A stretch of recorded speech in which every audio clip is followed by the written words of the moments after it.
This building, to the side of St Matthew's Church in Bethnal Green, was built in 1826, but while it might look like any other Georgian building in the area, it isn't. It's a watch house, and it was built here specifically to watch over the church's graveyard for anyone who might be digging up recently buried corpses and stealing them. Why would anyone do that? Well, by the early 1800s, British medical institutions had run into a problem. To further the advance of medical research and sell tickets for profitable anatomy lectures, dead bodies were needed for dissection. But with hundreds of people being hanged every year for often trivial offences, they'd always been fairly easy to buy. Suddenly, however, changes to the law meant that only murderers could face the death penalty. And so, with a drastic reduction in executions, the demand for fresh corpses was now far outweighing supply. As a result, if you had the nerve, there was now money to be made. And so emerged the new phenomenon of body snatching gangs,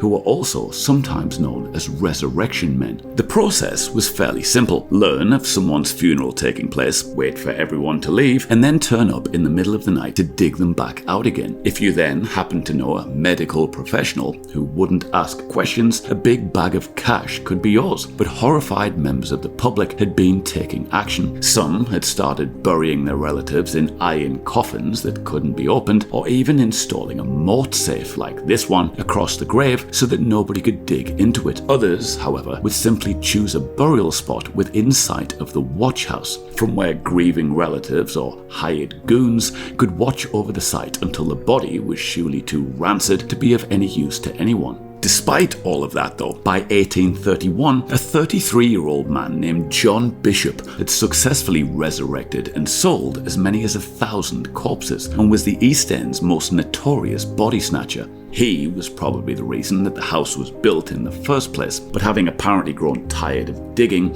he'd soon teamed up with 26-year-old Thomas Williams and devised an easier plan to get their hands on the money. After meeting a homeless 14-year-old boy in nearby Smithfield that November, the pair had simply murdered him before selling his corpse to the King's College School of Anatomy on the Strand. But when Surgeon Richard Partridge became suspicious, the police had quickly been contacted. Evidence of multiple murders was then uncovered.